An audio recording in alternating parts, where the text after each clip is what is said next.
I've been thinking about you. I'm just trying to die right. Wanna spend tonight like the last night of our lives, chasing all the love we can. Now,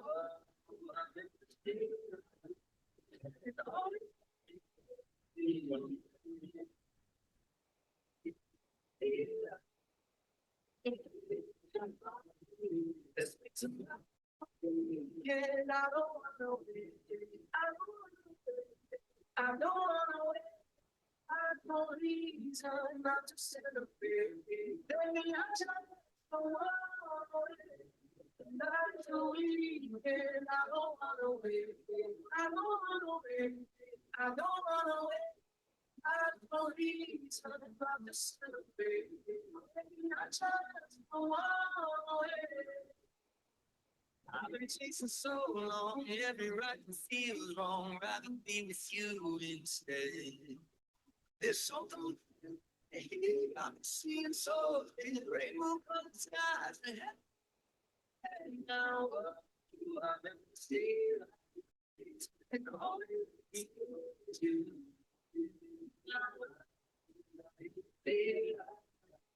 So baby, it's just all for you. Let's make some night to believe it. I don't wanna wait. I don't wanna wait. I don't wanna wait. God for reason not to celebrate. Baby, I just wanna wait.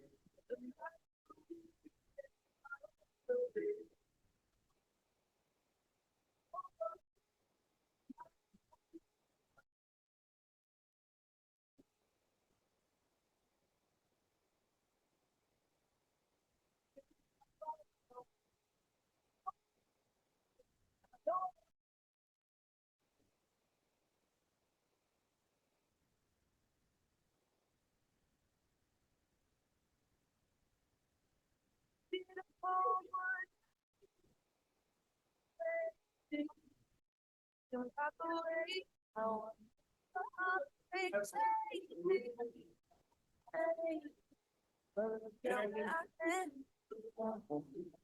I'm all good already. So done. Buried. I'm not where you left me at all. So you don't wanna see me and tell somebody. Dus bij hysterische beweging. Ik beam niet eens meer niet in die TV zit nog die dingen. Don't stop there and look about me now. Walk away. Die TV is anders ik niet wel. Don't stop there and look about me now. Aren't you the guy who tried Die recht. to hurt me with the word? I know it took some time to find you. I'm better on the other side. I'm all good already, so moved on. It's scary. I'm not where you left me at all. Oh, you don't wanna see me and tell somebody. If you won't believe, don't show up, don't come out, don't stop there and look. Help me now. Walk over. En van jullie. You know how. Don't stop there and look. Help me now.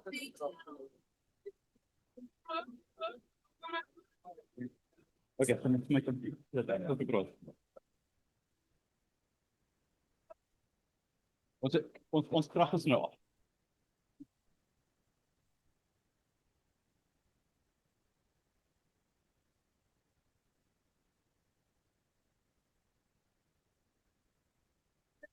Extension is here.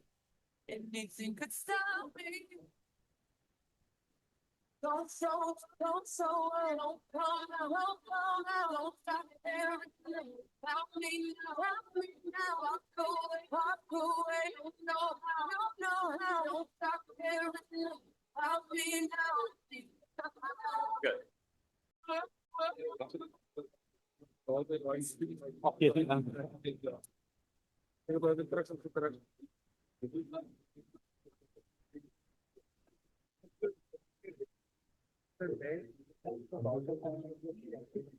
Ja, ons gaan vir die mense vra. Colleagues, welcome back after tea and hopefully not so dry muffin. The first session is done, so we've survived. Now we can tell more jokes. And you can laugh at my silly jokes. So who of you came through the education journey in your professional career, being teachers? All 5 of you, well done. Must be more. But most of us in South Africa know that bank balance is also something to balance. So I recently, my bank, unbelievable, Millennial Bank, they send me a text message when I do a transaction to reflect my balance. Very innovative. I just don't know why they always end with LOL after the balance. All 5 of us that caught that really enjoyed it. It's a teacher that caught that. Colleagues, we're into the next session. As said previously, we have the booklets of the speakers. The credentials are in there, and we're not going to spend their speaking time or our question and comment time on that. Our first speaker in this session is Carita Visser. She's legal officer at FETSAS, a familiar face at SAELA, and let's welcome Carita. Sorry. Clap for her. I want to do something else. Tomorrow, SAELA is breaking ground.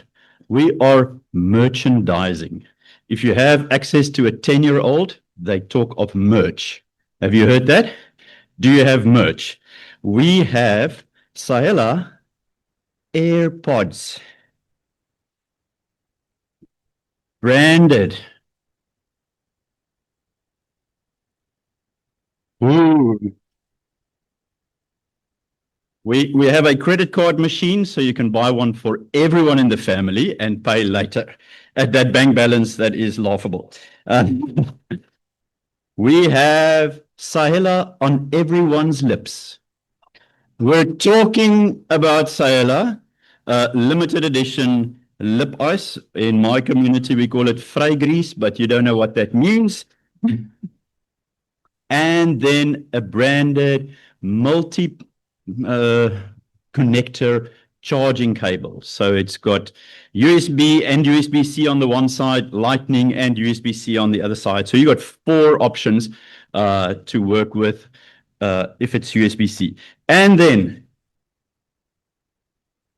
for the rainy day, yeah, if you need cover, go to SAELA. So tomorrow we will be setting up a table, and you're welcome to go budget tonight extensively so that you can enjoy the merch. With that being said, just some excitement. We'll sort out the store tomorrow morning. Carita, the stage is yours. Ja, is ie.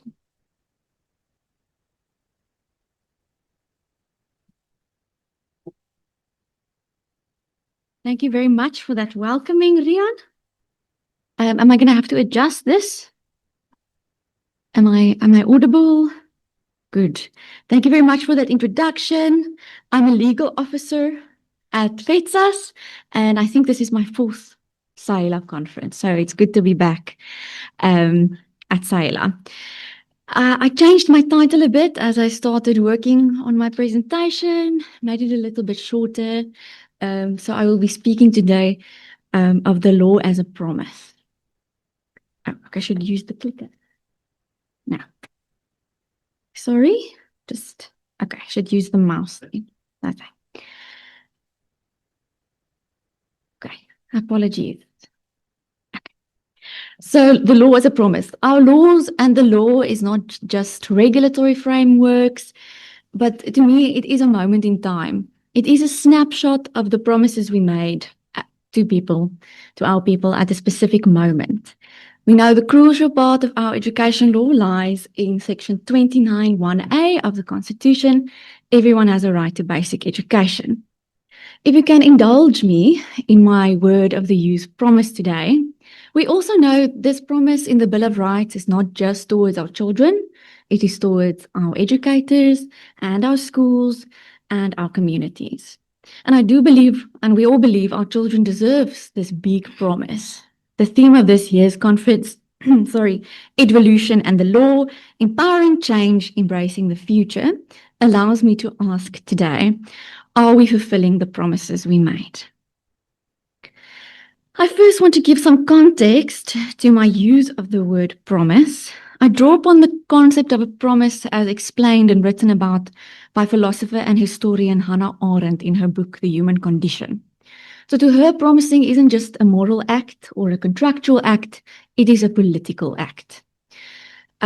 Promises, according to Hannah Arendt, it is how we deal with the unpredictability of the future. It is a remedy for what she calls action. And to Hannah Arendt, which I'm exploring a bit in my PhD, which isn't about education law, but action is a political performance, like what we are doing today. We're coming out in public, and through our performance, through our words and deeds, we reveal who we are. And we set new processes in motion, we engage with each other. That activity is inherently unpredictable and plural. But what makes it okay is promises. So my slide opens with the word sovereignty. I'm not going to talk about sovereignty today, but it is important to understand that the background of my thinking about promising is, for Hannah Arendt, sovereignty isn't about ruling others. It is about self-rule. So this is the one thing that is important for me today to communicate, is for her, sovereignty is how we bind ourselves through our promises and our ability to begin again. So she's saying that collective power does not rest on control, but on promises. And placed in education law, I'd say, I might be stretching Arendt a bit, but our joint power lies in this education system we chose in 1995, a cooperative one, okay, when we made our big promises. A cooperative governance between the state and the SGB and the communities. This is just shortly my mind map for today. I'm going to run through cherry-picked statutes, regulations, case law, and then look at the stats and then see, can we rekindle these promises? So there's a few laws on the slide. We all know them well. We are well versed. I didn't even have to write out the abbreviation. But we know, and it has been mentioned today, from White Paper 1 in 1995 to SASA, to the more recent amendments like the Basic Education Laws Amendment Act, our education laws have consistently promised a system that is inclusive, well-governed, and properly resourced. The promise has been made. And we branch out from our statutory promises and we make regulatory promises. Also, once again, couldn't include all the regulations, but we all know these regulations, we work with them every day. From infrastructure regulations to national norms and standards funding, we enact promises in our regulations to give our statutory promises teeth. And then I think it's something to think about, the promises we make through categories. The quintile system, it is meant to direct funding to where it is mostly needed.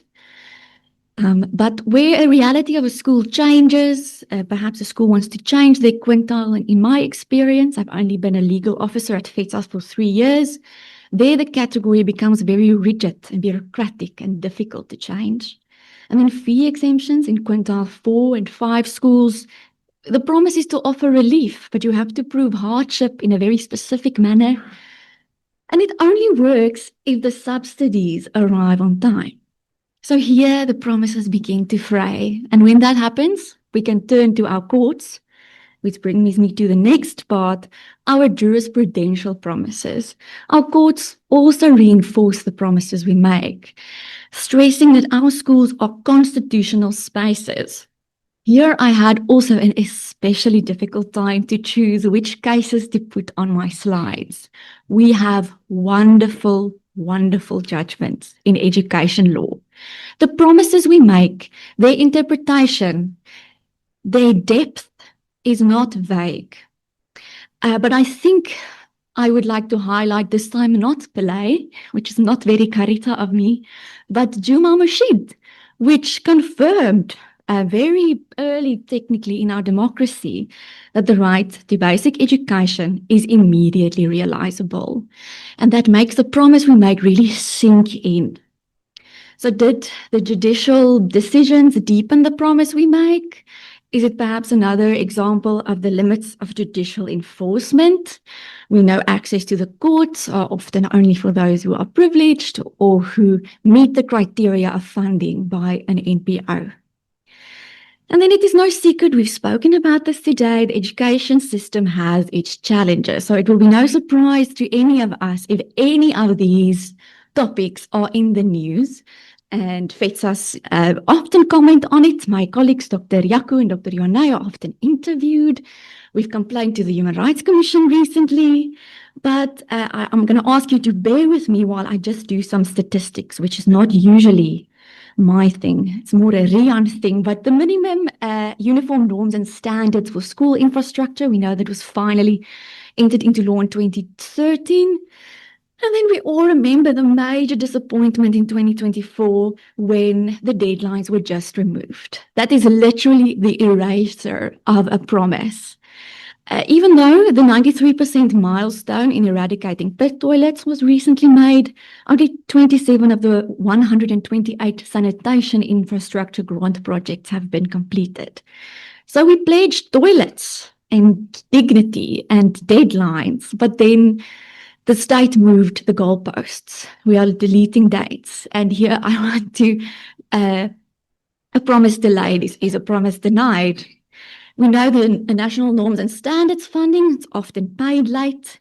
And that's not just an email lying in an outbox. That's money not going to a child who, in terms of our legislation, was promised that. And then vacancies. You'll see the statistics, our post-level 1 vacancies are at an all-time high. You'll see the statistics that I picked here. That is literally a record, an indexed, paginated record of empty posts and empty promises, not just in the news, but in your classrooms. I have a few more statistics. Before I get back to the promises, we have spoken a lot about grade R. It is now compulsory, but there's no grant from the National Treasury. The provinces will have to get the funding for this. So we wrote compulsory in big, bold letters, but we left the check empty. And that's just wishful thinking. That's not policy, and that's not how promises, in the way I'm thinking about it, is supposed to work. And then the increase in SGB educators, you'll also see those statistics on the slide that we got recently from the NCF from 2009 to 2024. Learners in the system increased by 8%, state-paid educators increased only by 1.5%, and SGB-paid educators increased by 86.7%. So here we know inequality is deepened. Not all schools can afford to pay SGB personnel. And essentially, when parents payroll extra staff, this promise shifts to a very unfair, uneasy place. Not all SGBs can pick up that slack. So the stats are not great. And we've spoken about I almost want to use the word, the fetishization of a matric certificate today. We have spoken about that. And I think in the future, I want to talk about the empty promises of matric and the job market. The stats aren't great, but to some extent, our laws are allowing us to educate our children. They are matriculating. Schools stretch resources very, very widely, the thin resources. But the promise that relies on heroics seems to me to be a very fragile promise. So back to Hannah Arendt. We've legislated bold promises: universal grade R, a teacher for every child, and yet the budget lines and the vacancy list, it tells a different story. So what do we do now? Do we question our laws? Do we question the implementation? Was the promise too big? From where I'm standing, I think we have pretty good laws. We have pretty good education laws. Bela politics set aside. So how do we continue, or from where you're standing, perhaps you want to ask, where do we begin to rekindle the promises we made through our education law? So like I said, for Hannah Arendt, political life, and I do think what we're busy here with, it is inherently political. It will be inherently political forever due to our past in South Africa. Political life begins when we appear together in public, when you go to your SGB training, when you visit a school, when you teach, when you come to a conference. But when we do that, all part of political life is legislating as well. So when we do that, the consequences of our actions are unknown, it's a risk, but promises is how we cope with that risks. I think I've shown today, by cherry-picking statistics, I do know that the promises are not fully being met. But if I had to ask Hannah Arendt, and I hope she will also understand wherever she is, that I think she would tell us how to rekindle this is to name the failure. So that doesn't mean just complaining at the SAELA conference. That means really talking honestly at your school and at your community and at the departmental meetings. Claiming responsibility. That might be the SGB, that might be the principal, it might be the province. And then acting anew. And this is what she calls natality. We all have the inherent ability to begin anew. But I want to conclude on a little bit more practical level. I added a little note here for later. So if evolution is to be more than just a slogan, let's return to our promises. I want us to think about something that has been mentioned before at SAELA, an ombud, I don't know how to say that in English, but perhaps a structure that makes compliance and non-compliance on a provincial level, the investigation and reporting there are really sufficient so that escalation to the national department is seamless. Well, let's talk about that. Number two, I'm so glad Jaco talked about future law amendments. I'm not a law reformist, but we must think about this. Future amendments must set clear deadlines for all parties and consequences for not meeting that deadlines. What if I don't get permission back from XYZ in time? What happens to my school's operation? And then lastly, inform, make our promises viable. We can only claim it if it is known. And here I'm linking very much to what Jaco said, once again, very relieved. That means inviting everyone to your training. The Department of Education, the Provincial Department of Education, the SGB, they must be in the room when we speak about our promises again and again. So I'm going to end on another quote by Hannah Arendt. She reminds us that real power, and I believe her, I've been drinking the Kool-Aid, it lies in making promises and keeping the promises. So let's leave here committed to our promises, and that's a very fluffy way to end a speech or a address. But I think Hannah Arendt will also tell us today that continuing in this public space that we are in, for us to rekindle our promises, it means to enter back into the public, because that is what we do with our freedom, she also tells us. But that means that the promise makers must perhaps go to the spaces where they feel most uncomfortable. So next time you celebrate matric results, go to the school that makes you as a departmental official cringe a bit. Go to where you are uncomfortable, where you question your promises, and to see that our laws are not always being brought to life. Thank you.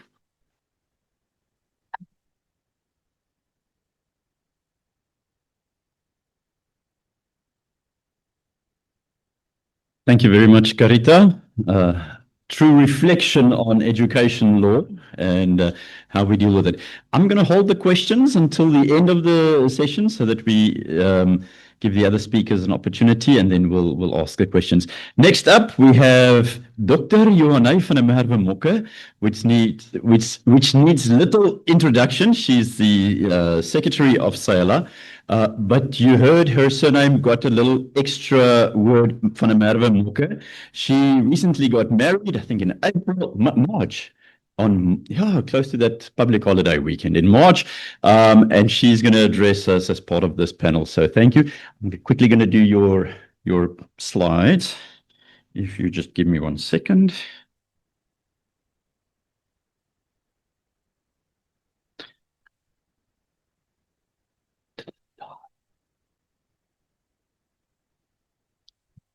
Let's welcome her.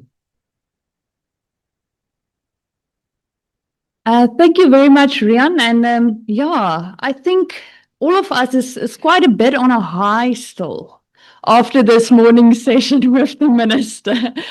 But I'm going to try and make it a bit more mellow with this topic today. Yeah, ladies and gents, yeah, I've actually wanted to tackle this topic a few SAELAs back. And when I prepared for this topic, I actually realized I'm glad I waited a bit, because ever since we had the Prince case, and that was the basis of the speech and where I'm going to kick off today, but ever since we've had the Prince case, there was actually quite a bit of development. I think some of the developments that not everyone is aware of. We have the State versus LM case. I don't know how many of you is aware of that specific case. And then finally, we also have the amendments that was brought about by the BALA Act that is also quite relevant for this specific topic. So that's the development that I would like to share with you this morning, is what is the legal position on this? Obviously, we don't want a lot of dagga-koppe in our schools, not amongst our learners, and definitely not amongst our educators and our staff. So just to kick the session off, what exactly did the Prince case say? And I want to highlight some of the issues that was actually created by the Prince case. Well, first of all, there's 4 things that is important for me that was made quite clear by the Prince case. It clearly stated that the use and the cultivation of cannabis has been decriminalized. It doesn't mean that you can now grow a whole farm. You have to truly show that what you cultivate is what you're going to use. So no one can justify that unless it's for pharmaceutical purposes. But the third thing is that it is for adults only. That was made quite clear. It's actually what follows the case that I will discuss later on is a bit contradictory to what the Prince case says here. And then finally, it is for private use. The root of this specific case was very clearly stated by the Constitutional Court. It was said that it's every person's right to privacy. That's Section 14 of the Constitution, which clearly states that state interference must be limited in your private space or your private area. We don't want the state to prescribe what you do in your private space. So that was what the main reason as to why we eventually got this judgment. And I see now in my eye here, I think a lot of you would remember the Prince, Mr. Prince, smoking up the dagga outside of the Constitutional Court just after judgment was given on stating it's for a private area only, but that being that. What the court clearly said, what is still prohibited is the purchasing, the dealing. You may not use it in public. You may only use it in the presence of consulting adults. And this is also quite relevant. You may not use it in the presence of children. And I think a lot of you, and I've been confronted with this, schools will phone me and say, no, but the child tested positive now for dagga, and the excuse is, but he was in the presence of an adult who smoked it. So how do we deal with that? And I'll touch on that a bit later on as well. But the court was very clear. It may be used, but it's to the exclusion of children. And I've already touched on that, the right to privacy, what your right is in that specific regard. Now, the question we're confronted with now, the court didn't say you're confined to your home or to your house where you may use it. It's any place that you deem private. So I deem the space in my vehicle to be a private space. So if I wanted to smoke dagga in my car, would that be permitted? If I were to park my car on school premises and keep my dagga there, or if you're an educator or a matric learner who's 18 years and older, it's legal for them to use cannabis now. Would it be considered to be a private space if they were to use that in their hostel room? The same with your educators residing in your school hostels. I mean, that's my private space. How do we truly interpret the wording private? Would it be okay for those individuals, which is now 18 years or older, to use it in their private space on our school premises? And the first document that I turned to was our school safety regulations. I tried to find the answer in legislation now because we need some guidance. The court neglected to address that. When you look at the school safety regulations, specifically Regulation 4, it actually still refers to schools being illegal drug-free spaces. So that has not yet been amended. And dagga is no longer illegal. So the safety regulations is actually currently still problematic. But when you turn to the Schools Act, and that's where I'm glad I've waited a bit to address this specific topic, because as of December 2024, we now have clarity on this specific topic, where it was clearly stated, sorry, and just by show of hands, is there anyone who's not familiar with BALA? Anyone? Okay, wonderful. So that's the act that amended the Schools Act. So we did see an amendment to the definitions that we have in the Schools Act. The wording or the definition illegal drug was actually removed from the Act, and we now only have reference to a drug. And if you read that definition, I'm not going to read it to you now, but you can see that it now also makes provision for cannabis to be included therein. So it's very clear now that the Schools Act states, and that's where you look at Section 8A of the Schools Act. I'll quickly just share that with you. Unless it is authorized by the principal for legitimate educational purposes, no person may bring a dangerous object or a drug onto school premises. So I cannot see how you can justify dagga being for any part of educational purposes. Perhaps any one of you can highlight that, and unless you want to teach the children what not to do. But other than that, it's now very clear that the Schools Act now has clarified that. But I would also like to refer you to Section 8, because that went a bit further on. And when we deal with disciplinary issues, such as learners using an illegal substance or something like that, or illegal substance, the Schools Act now states that, well, obviously your code of conduct must contain provisions of due process, safeguarding the interest of the learners and any other party involved in disciplinary proceedings, and then that B part, the code of conduct must also provide for supportive measures or structures for counseling a learner involved in disciplinary proceedings. So it went one step further to say, and it brings us closer to the position where we want to look at restorative approaches when we tackle discipline. And that's where I want to look at the Centre for Child Law case. That followed on the S versus LM case, where the criminalization of cannabis by children was also declared unconstitutional.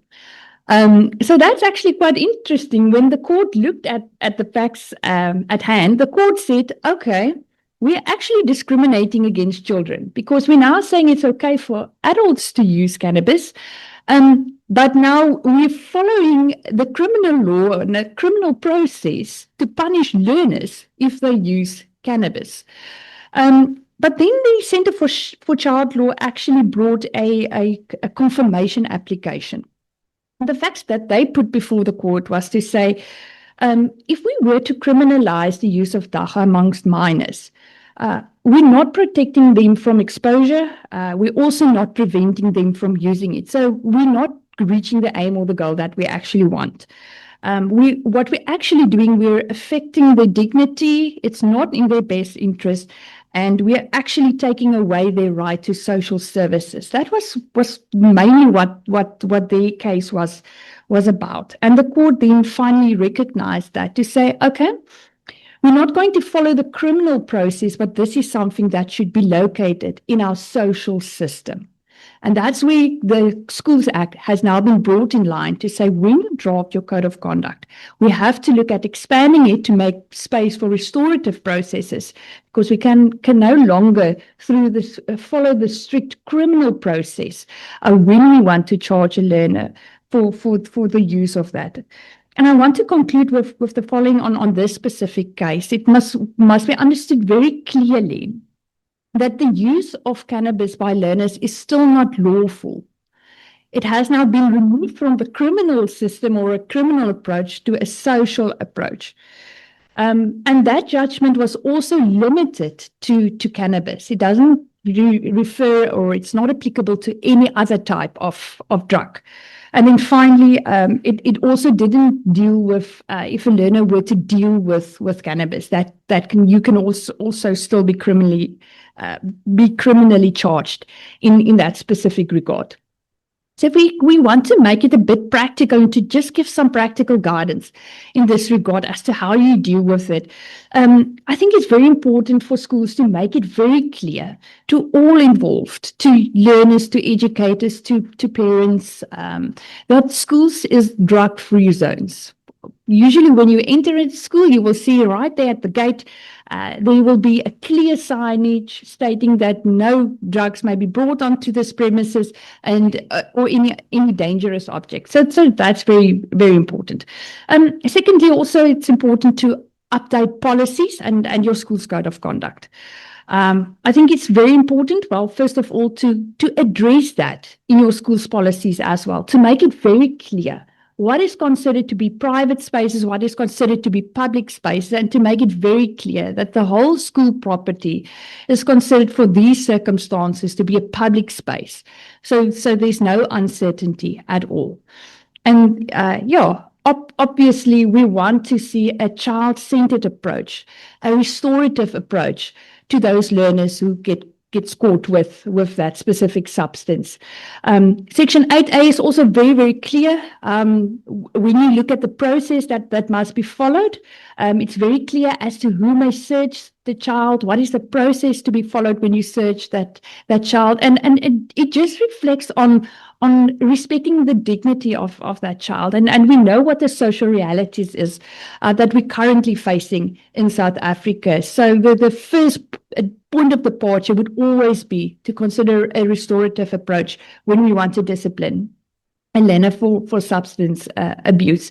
Then also I can attest to the fact, and I think the education department as well, I don't think any HOD will expel a learner if you cannot show that you have followed a restorative approach with that learner before recommending for expulsion. So just to take note of that as well.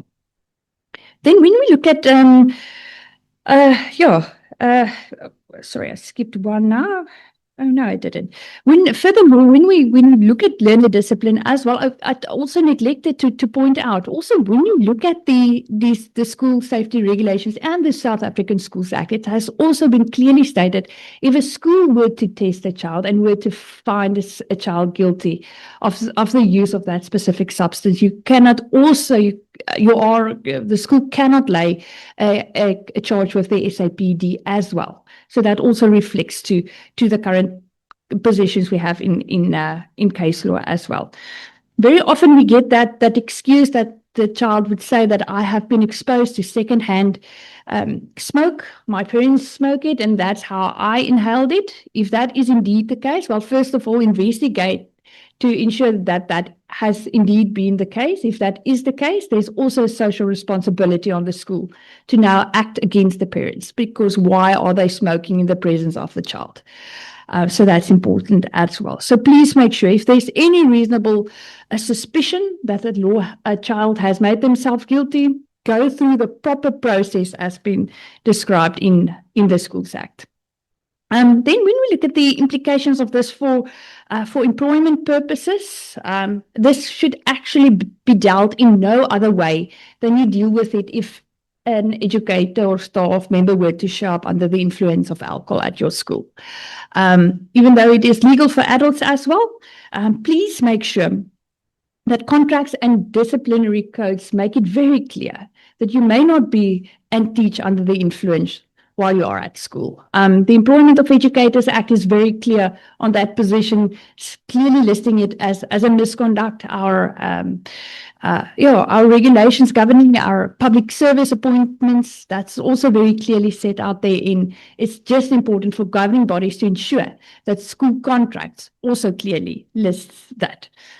And then just the one thing I wanted to highlight when we look at this type of misconduct amongst our employees is the fact that we must also consider reasonable accommodation if they're not a first offender, if I can put it in that manner. For dismissal purposes, there's actually 3 grounds upon which you can dismiss someone. That is misconduct, for operational requirements, and incapacity. And the labour law has been very clear over the past couple of years that actually if you are not able to perform your work because you're an alcoholic or because you're dependent on a substance, then there's an obligation on the employer to first consider what alternatives can we put in place. Can we ensure that this person goes to a rehabilitation program? So I think it's important for schools to truly consider if you identify an issue amongst a staff member, to act immediately. Don't let it get to a space where you have to go through that whole process. Ensure that you act quickly in that regard. So yeah, just to conclude with my last two slides, why does this still remain relevant for 2025? I think it must be very clear that cannabis remains prohibited on our schooling grounds, even though it has been declared lawful now, the use thereof, and despite our privacy rights that we might have. Make sure that the 2024 School Act amendments has been codified and that your school policies has been updated in this specific regard. And then just the last slide. I think very importantly as well, we should never forget that we are working with learners. So when we deal with a challenge like this, it's important to treat that learner with compassion, with the aim of rehabilitating those learners. I think it's important for schools that if you know this is an issue in your area, we have to look at awareness programs, work with those counselling services in your area where you can start to address and tackle those issues. Make sure that you can refer learners. That specific principle of a reasonable suspicion, make sure that you don't just randomly pick in a learner and go through search and seizures or just searches of those learners. The Schools Act is very clear now and in that regard. And then finally, just to remember that our schools, the law is now very clear. It has developed in such a manner that our schools remain drug-free zones and that those substances are prohibited on the school grounds. Thank you.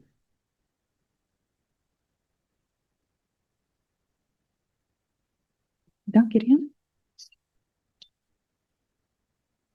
Thank you very much, Shanae. I see she's taking her position there. Our next speaker, I think, is new to the speaking roster at SAELA. Absolutely.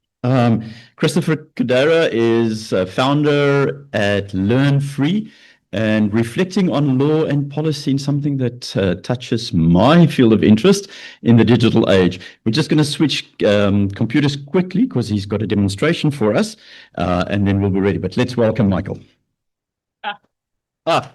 Andre, no, Christopher. He called me Andre and I thought he looked like Michael now, so sorry about Christopher.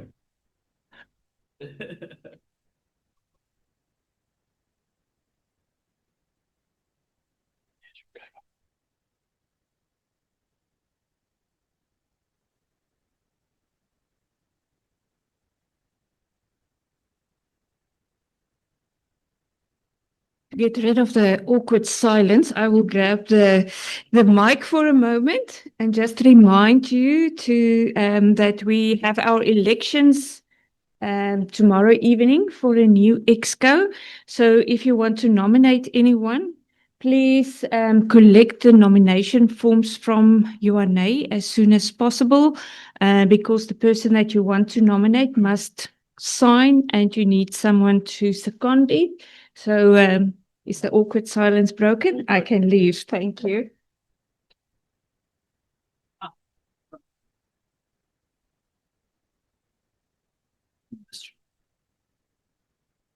Technology, like the minister, I'm vertically challenged.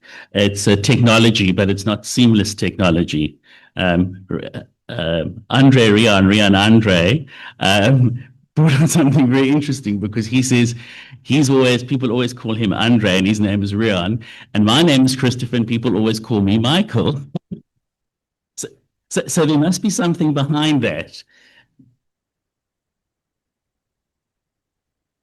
Sorry, we have to get all the little pieces here. Firstly, let me say, and I must probably repeat it for you because we're not used to it. I'm encouraging everyone to use their smartphones, their laptops. Don't feel bad. That's the whole point of today's discussion. So you're very welcome. What you'll see is on the group, let me start my timer. On the group, you'll see that I've provided a link for a WhatsApp group, and people have already joined. And what I'm going to do is, because this is a law conference, I'm going to be super compliant. I'm going to quickly onto the group put the PAPIA requirements. And there they are, and it's there. So I'm going to go away from this for 1 second, get into the presentation.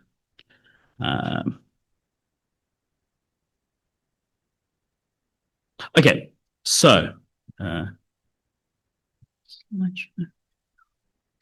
this is a bit of a high wire act. I admit that freely. My name is Christopher Cordeiro. Good morning. Thank you all for being here. I'm the founder of Learn Free. We are a strategic and research consultancy focused on emerging education modalities, especially within South Africa. And I'm also here today, as you'll see, I always have multiple identities. I'm here as part of the Pestalozzi Trust. And the Trust and SAELA actually have a very interesting relationship. I should say that the Trust, I should also probably say that the Trust is a civil rights organization dedicated to protecting the rights of homeschoolers and small schools or independent micro schools is the term that term I like to use.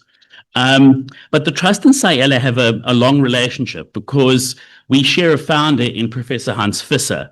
And I think that his initial work in the founding of SAELA, as well as being one of the first founding trustees of the Trust, says something very important about perhaps a convergence that was going to happen, that was perhaps even seen 30 years ago. And I think also maybe not founded on, because who could really foretell where we would be in terms of technology, but founded on the importance of fundamental principles. So fundamental principles of freedom in education, be that through the formal schooling system or the brick and mortar schooling system, what we call the conventional schooling system as opposed to the non-conventional schooling system, were going to be very important. And that's actually a bit of a hermeneutical key or a key for understanding how we deal with some of the digital challenges or the transformational challenges in terms of the digital transformation that we're going to face in the future. What is becoming very, very important, and it was actually very nice to see, I think it is Carita's presentation where she spoke about the philosopher Hannah Arendt. And this is becoming, this fundamental issue of values is going to become more and more important in the context of what I'm going to talk about now, the digital transformation. So there's good news and bad news. I was going to say with half an hour to lunch, but I think we're going to do 20 minutes so that everyone gets into the panel, is that I'm not going to do I'm going to do very little presenting. What I'm essentially going to do is I'm going to try and demonstrate to you the power of the digital transformation. I ran this exercise because you want to test the strength of the mobile network. So I ran this exercise sitting behind the minister at the same restaurant yesterday. And while she was talking, I was running this exercise. While she was having her dinner, I was behind her running this exercise. And I thought it was very instructive about the amount of power that we now have in our hands. So what I'm going to ask you to do is to do something today that you must probably don't like, because it's something that as educators and as people closely related to education, we're going to call cheating. But what we're going to do today is we're going to use ChatGPT as we develop this as we go through this presentation, and I'm trying to use that to illustrate or to model for you the future that is not happening in 5 years' time, in 10 years' time, or 15 years' time, but the future that is happening right now. And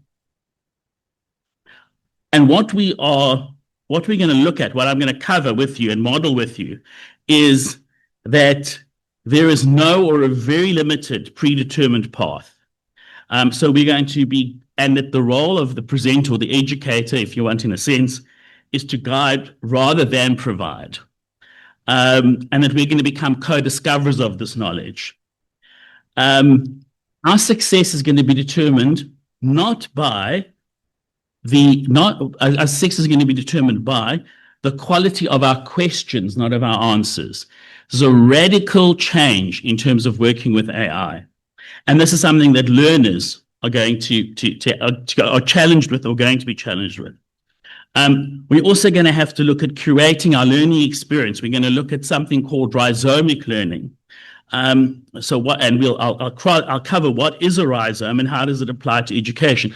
But if you don't want to wait, because learning is becoming increasingly asynchronous, if anyone has opened ChatGPT or any of the AIs, as they say on the BBC, other brands do exist. What I'm going to recommend to you is that's the question, that's the prompt I'd suggest you put in. So ask, what is a rhizome and how does it apply to education? Now, I'll give you a little bit of a clue just to show you the breadth. A rhizome is a type of plant, like a clivia, that you can break off the root and it will grow somewhere, and you can take that root and grow somewhere else. And it's not exact meaning, but it gives you a sense of how broad the scope that we're looking at. We're also going to find that learning is going to be ongoing. It's not going to be discrete. One of the difficulties of doing this presentation is that it's impossible to contain within this 20 minutes all of the content that's out there on this topic. But what I want to do is initiate a discussion with you. I want to invite you to stay on this group and discuss on this group as we go forward. We also most probably are already encountering a digital divide. I'm not going to ask anyone to put up hands, but perhaps people didn't come into the meeting with a smartphone. Perhaps you haven't used ChatGPT before. I'm hoping that there are many people who are using it. But there is a digital divide there that we're going to encounter, and we're going to have to question how we bridge that. But the problem is the rate of change is so rapid. When I did this exercise yesterday evening in the restaurant, I was shocked. And I work with this every day. So we're facing this very radical change. I'm going to, for time purposes, I'm going to maybe skip a little bit. Let me go on here. So fundamentally, the issue is the times they are a-changing, as Bob Dylan put in his song. And the waters really, in Bob Dylan's terms, are around our heads grown. Now, I'm not going to go into the history of digital transformation. I suggest you can search that just for time reasons. And I'll put the presentation obviously up on the WhatsApp group. But if anyone hasn't joined the WhatsApp group, let me just say, there's that old saying, you're not on our WhatsApp group. You're two different people in two different worlds. So get onto the WhatsApp group. Otherwise, you're going to miss some of this. But luckily, the technology is so strong that we are, for which I have to thank Rian, is that we are likely to not need it that much. So let me take you. So I think just in terms of talking about the digital transformation, in 1944, the first true computer that used software was developed at a place called Bletchley Park. Write into your chat, right? What is Bletchley Park? It was probably, you don't have to even spell it very accurate. It will tell you. Ask what the Lorentz cipher is. It will tell you some more. You can put in Alan Turing and it will tell you some more. And you'll be clued into what's the revolutionary thing. But what was revolutionary about that first computer, Colossus, in 1944, was that it was programmable. And we've had and so drawing almost a straight line from 1944 to today, we've had this massive transformation, digital transformation. Okay, so let's have some good news. The good news is we are not at an SDG4 conference. And why is that good news? It's because we're not going to achieve SDG4. If you don't know what SDG4 is, put it into the chat. But SDG4 says we must ensure inclusive and equitable quality education and promote lifelong learning opportunities for everyone. If you ask ChatGPT this question, will South Africa achieve its SDG4 target? You will get the answer, no, it will not. The only way we are going to achieve our SDG4 target is if we can uncap education. And I know that's something that people don't want to hear, but Marshall McLuhan, and that's related to the topic of what I said, the medium is the message. And the problem that we have is that the way in which we learn, the way in which the information is translated is the medium itself. And the medium is the message and the message is the medium. They are so closely interrelated, they shape how we're learning. So let me now give you a little bit, and time is getting short, so let me give you a little bit before we go on to this slide. Let me go here. And this is I hope that's visible. Okay, so I've cheated a little bit because I've gone in advance. So what I did was I put this into the chat. I loaded the CAPS. I loaded the CAPS English grade 7 and 9 home language curriculum in, and I asked Chat this question. I told Chat, you are my curriculum development assistant, well versed in the CAPS curriculum. Please study the attached CAPS document, develop a 3-month personalized lesson plan for Koliswe and Nglela. I apologize, I'm not good at clicks. A grade 9 learner who needs to improve her spelling in English, ensure she will have covered the content to allow her to be successfully assessed at the end of the year. She is interested in horse riding and Queen Esther, came up randomly, asked my wife over dinner, incorporate these topics into the program.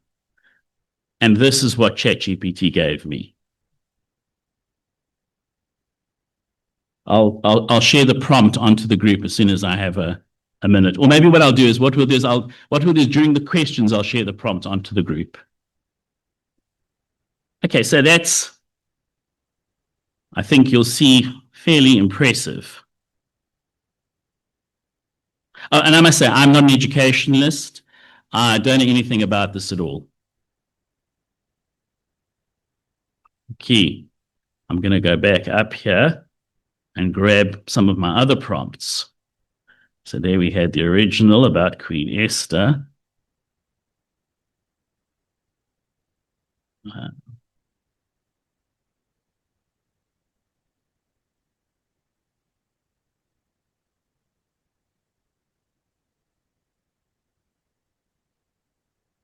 There is a little bit of a wait with technology.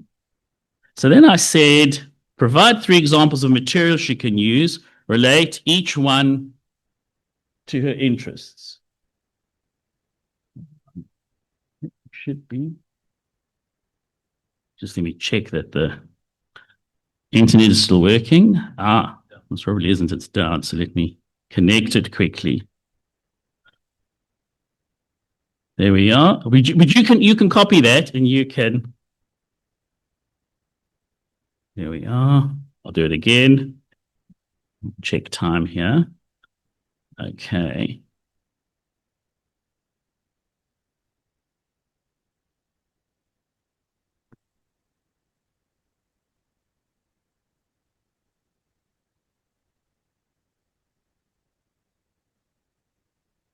This, of course.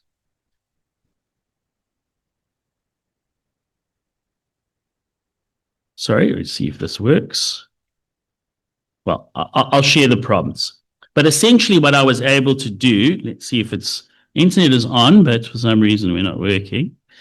And this, of course, is one of the challenges with technology, right? You're going to have this challenge.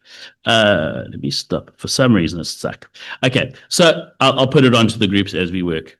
But what you're able to do is what I was able to do, and I'll go back and I'll show you. Hopefully, it'll make me go back. I'll go show you what I did. So I sort of took some precautions. What I was able to do was, these were the 3 examples. So I asked this, and this is what it produced. These were the 3 examples that it produced. I then said, I then asked me, would you like to compile all of these into a downloadable study pack with links and printable worksheets? And I said, yes, I would. Sure. Oops, here we are. I sometimes forget this is not a touch screen. How's that? Can you see nicely? Okay. So I said, it then asked me, do you want a personalized study pack? And it then produced it. I then said, can you provide an assessment table using a Montessori observational assessment approach? And then it did that. I should say that earlier I'd said, oh, I've got a curveball for you. Koliswa follows a self-directed educational approach. Develop the program within that context. I then asked for, could you please provide 3 creative writing passages for the study pack, each using an area of her interest and including her in the passage with appropriate activities.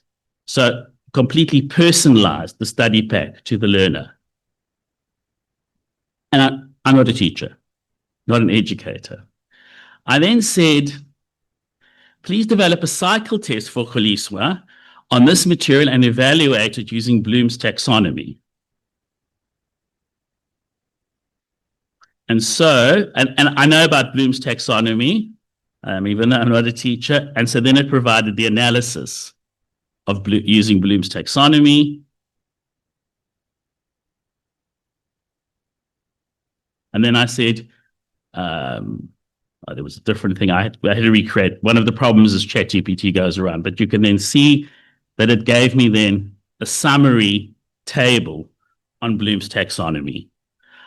And you could then, if you had more time, we could deepen that investigation. We could say, we don't have as much information. I want more information on this. I want more information on that. Let me go back to the presentation quickly. Okay, so we have, and I'm hoping that I'm leaving you shocked and alarmed if you didn't know this before.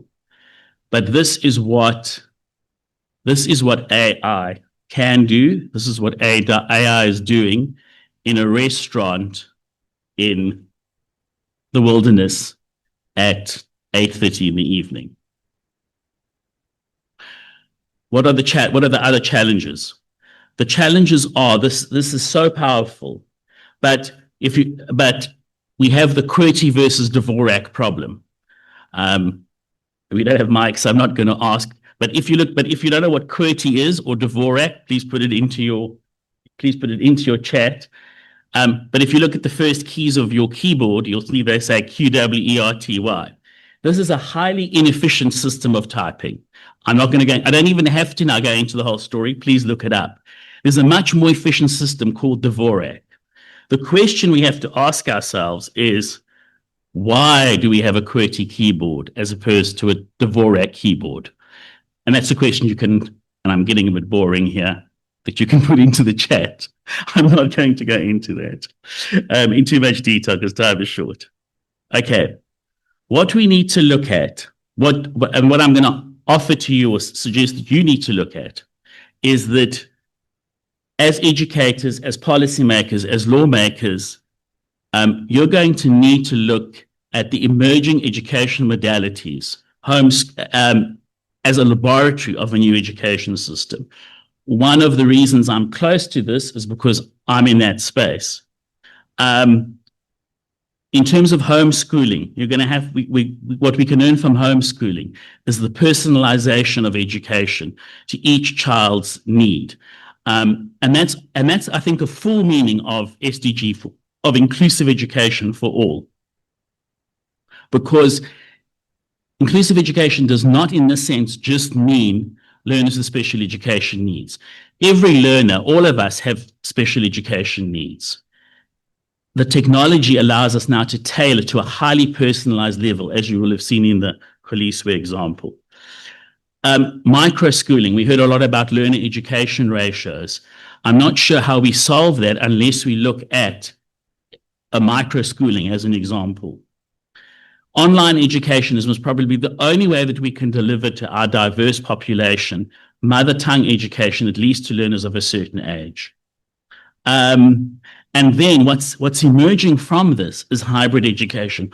All of these different modalities and the new modalities so all of these emerging modalities and traditional modalities mixing together. How do we mix and match within a legal environment? And so we need law and policy that enables. We have to get law at speed. I see my good friend Chris there, because Chris, we've been talking about the Bella Act for 7 years, I think. And there was a development period before that. But this is a big problem. We need to get law at speed within this rapidly changing environment. How do we do that? What I'm going to suggest is one of the things we do is we let the independents lead, because unfortunately, when the architecture was put in place in the 2010s, what happened is that the way that it was put in place is Umalusi was not Umalusi's role to oversee public education was removed. That now creates a major legal barrier. I'm not going to go into it here. I will put it onto the chat. We're going to need to look at soft law and regulatory sandboxes. But the problem with soft law, and during the COVID crisis, what happened is we saw a lot of soft law being used, but it created a huge backlash because of a democratic deficit. So the question is, how do we solve the democratic deficit while we're using soft law? And what I'm suggesting is that we need law reform, but that looks at processes and that uses participatory democracy in order to be involved in the regulatory process, but not at the end of the process, right at the beginning of the process when we identify problems, and that we meet the constitutional requirement for participatory democracy within the executive itself, within the executive function of the state. But once again, we can have all of those discussions. I know we're going to go to the panel, so thank you.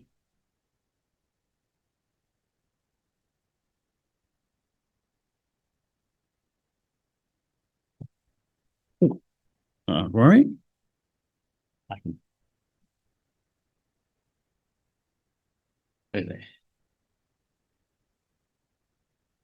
Thank you, Christopher. Who of you have used ChatGPT before? Wonderful, wonderful. So I remember many AI interactive platforms. I remember at SAELA 2023 when I said the ChatGPT word, a few people were very excited, but in the wrong way about this because there was no regulation, and this is where we are. Carita spoke about the broken promise. Is there a promise? And we've got questions, question time for her. Dacha is chacha, or is dacha no lekker? I don't know. Mellow and high came into the same sentence there. So we've got questions for Yone. And then leading the way into adjusting policy so that we fit into this digital world we have. And yeah, I think a very critical not panel discussion, but Q and answer session. So thanks to the panelists for reflecting on law or the lack thereof. I have George that can run around. Do you have questions on that side? You have 2 questions for her. Okay, we'll take one question from Carita. Daya, Ibrahim, Rolf, Okay, Carita, Daya, Ibrahim, Rolf, and then we'll take another round if we've got some time. Thank you very much to all the panelists for the informative. Please rise, Carita. Thank you very much to my fellow session presenters for insightful presentations. Johanna, I want to know about the definition of drug. We often get asked, for example, can an SGB, and I'm not equating energy drinks to dagga at all. We all need a little Red Bull sometimes. But can we use that definition, for example, of the use drug to ban certain things? Because we know kids sometimes does a gier and then, yeah, so can we ban Red Bull, for example, through that?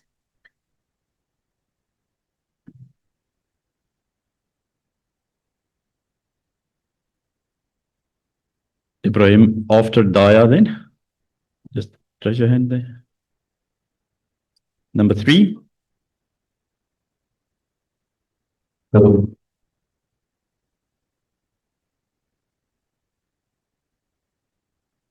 Try again. Voice. There Okay. we go. Yeah, thanks. So question with regards to the dagga issue. Now you see, if you drive past schools, you notice all schools have got these boards. We are drug-free, gun-free, weapon-free, everything free, if you want to call it. I don't know how many frees there are. The question, how do you determine that the school has actually got policies to actually effectively control called drug-free, weapon-free zones? Now, I want to give an example, and maybe it's off the topic of the dagga, and perhaps this can be corrected. If, for example, a school says we're a weapon-free school, the implications of being a weapon-free, meaning that if I come with my personal license firearm and I walk into the school for a meeting with the principal, how does the principal know I even have a gun? What are the security checks that go in terms of processes? I'm just using an analogy, whether it's dagga, whether it's any form of drug or even a weapon. The other thing is, in terms of trafficking, meaning if I'm selling dagga on the school premises, I'm not using, I'm selling it. What are the consequences now in terms of the act about I'm allowed to smoke it if I'm over the age, but if I bring it into school and I traffic it, what are the misconducts in terms of the breaches in terms of school's code of conduct? Thank you. Number 3.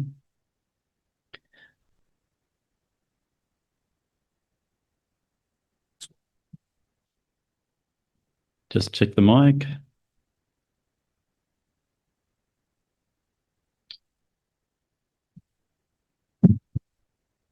There we go. Didn't do anything that worked. So with your indulgence, Chair, I have a question for each of the panelists. So for Carita, you mentioned the norms and standards and you drew attention to the deadlines. I'm interested to know whether you think the norms and standards are actually constitutional as they stand. Because even though the deadlines that were removed are deadlines which have passed, the fact that the norms and standards contain deadlines, in my view, is what made them constitutional in the first place. And it's actually, the removal of the deadlines is an infringement of the negative dimension of the right, because it's taking away existing protection, because now people don't know when to expect infrastructure. So just a comment on that. And then Ioane, on the issue of the criminalization of children, BELA being amended, the case law that's now being developed, and actually whether, even though BELA has now been finalized, we still have a little bit more law reform to go through. Because in the drug testing regulations, for example, there's there's 2 sections that I want to problematize. The first is which, when it comes to searches, as a last resort measure, children can be requested by the person conducting the search to strip down to their underwear, firstly. And then secondly, the drug testing regulations also allow for where a learner refuses to be searched and where a parent refuses to cooperate, the school must, as a matter of law, refer the matter to SAPS for a search to be conducted in terms of the Criminal Procedure Act. And that's a whole separate criminal process that no longer involves the school. And the problem with that section, amongst many other things, is the fact that it's not even written in permissive language. The person conducting the search has no choice but to refer the matter to SAPS. And then my third question for Christopher. So I'm trying to draw parallels between your presentation and the minister's presentation, because on the one hand, you have to prioritize foundational learning because the statistics demand that you have to do that. But at the same time, I also take your point that technology is increasing at a rate that we can't keep up with. And so if we can accept that both premises are true at the same time, my question to you then, as a matter of practicality and not law, how do you integrate both without compromising either one? Thank you. Rolf? Thank you. Johanna, I have a question for you. You were referring to the need for rehabilitative services that I fully agree. I would like to know from you, how would you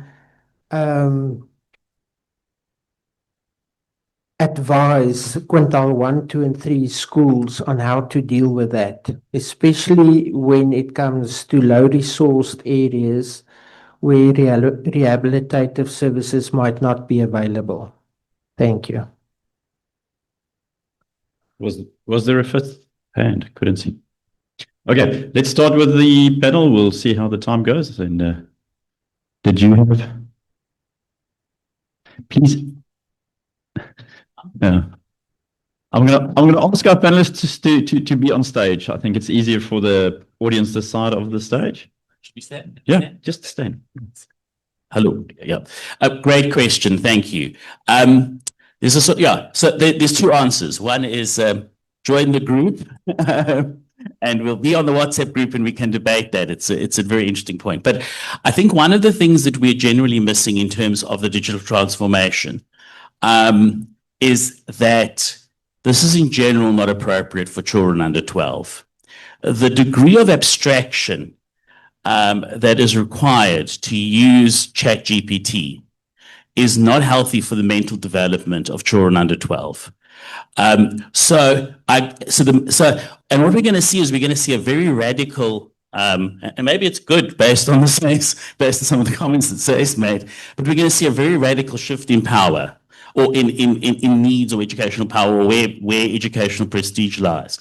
Because actually, to be quite honest, maths and science are now quite easily done by the chat, or as you said, alternative brands are available. Many of the generative AI models.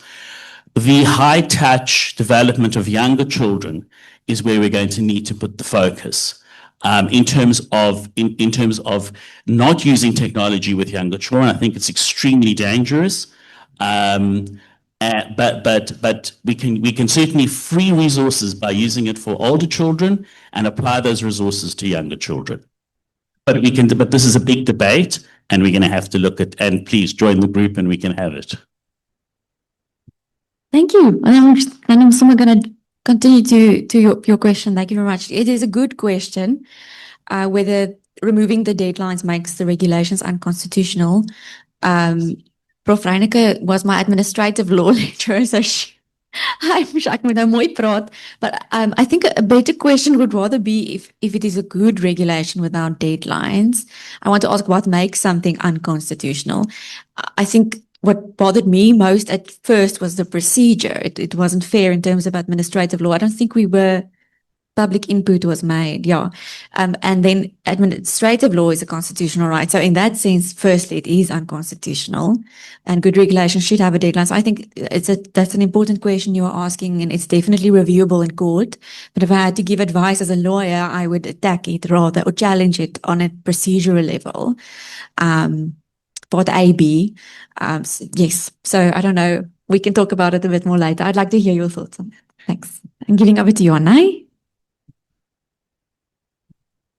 Thank you very much, Carita. Yes, yeah, I think there's still a lot of questions on DAGA, and I should have expanded a bit on Section 8A of the South African Schools Act. But yeah, if I can start with my colleague's question, by the way, that's not a planted question. that came up quite sporadically.